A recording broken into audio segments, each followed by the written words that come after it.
नमस्कार दोस्तों अगर आप CSC यूज़र हैं यानी कि VLE हैं और CSC के अंडर जो IRCTC का एजेंट रजिस्ट्रेशन आता है ट्रेन टिकट बुकिंग के लिए, अगर आप वो किए हैं तो आपको पता ही रहेगा आप पहले IRCTC की वेबसाइट में लॉगिन करके ट्रेन टिकट वगैरह जो है बुक कर रहे थे।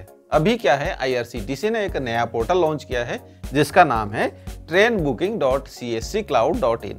तो ये वेबसाइट जो है कौन लोग यूज कर सकते हैं? हर कोई CSC यूजर इसको यूज नहीं कर सकता है दोस्तों। अगर आप पहले से IRCTC एजेंट रजिस्ट्रेशन किए हैं फ्रॉम द CSC पोर्टल और आपका एजेंट रजिस्ट्रेशन ID जो है वो एक्टिवेट है तो आप इसको यूज कर सकते हैं। ये नया पोर्टल जो है IRCTC की तरफ से इसको यूज कर सकते हैं।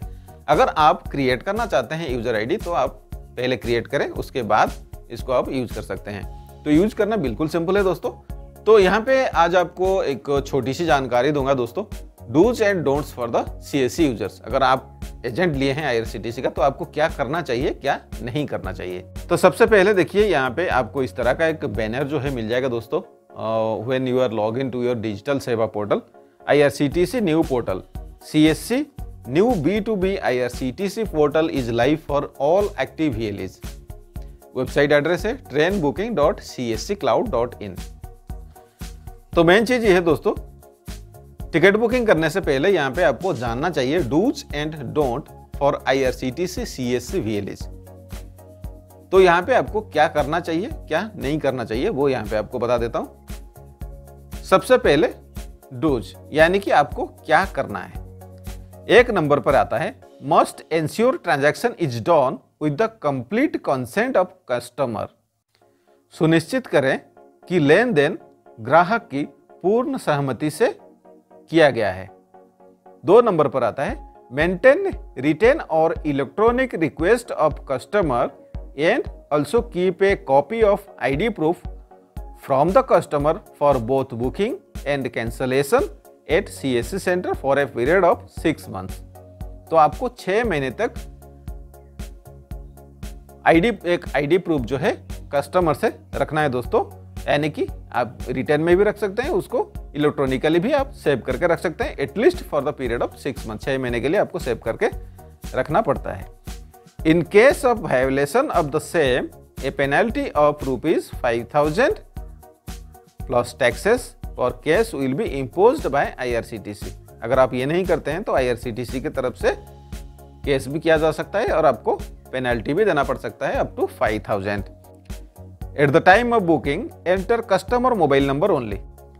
जब आप टिकट बुकिंग करते हैं उस टाइम पे आपको सिर्फ कस्टमर का मोबाइल नंबर वहां पे एंटर करना है दोस्तों।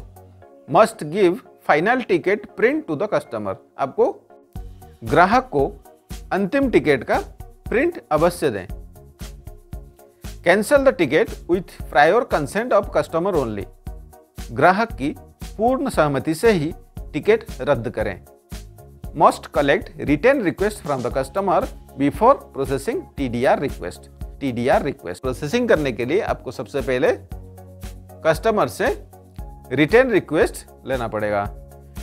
इन case of violation of the same a penalty of ₹5,000 plus taxes for case will be imposed by IRCTC। तो आपको ये करना चाहिए अगर आप IRCTC के अंदर टिकट बुकिंग करते हैं for the CSC VLE users. क्या नहीं करना चाहिए, टिकट पर जो राशि दिया गया है यानी कि जो अमाउंट मेंशन किया गया है उससे आपको ज्यादा चार्ज नहीं करना है। Do not over charge other than amount mentioned on ticket. 2 number पे दोस्तों, do not sell tickets booked through personal ID for commercial purpose. ठीक है, आपके पर्सनल ID में जो टिकट बुक किया गया है वो आपको कमर्शियली यूज पर्पज में यानी कि कमर्शियली किसी को सेल नहीं करना है। अगर आप ये करते हैं, in case of violation of the same a penalty of 20,000 plus taxes for case will be imposed by IRCTC and ID will be blocked. Do not share your IRCTC agent credentials. आपका IRCTC के जो login password वगैरह है उसको आपको किसी के साथ भी शेयर नहीं करना है। डू नॉट ट्रांसफर और रीसेल ऑफ टिकट्स। आपको टिकट सिर्फ कस्टमर को सेल करना है, आप किसी को ट्रांसफर या फिर रीसेल नहीं कर सकते हैं। It is punishable under Indian railway rules under section 142।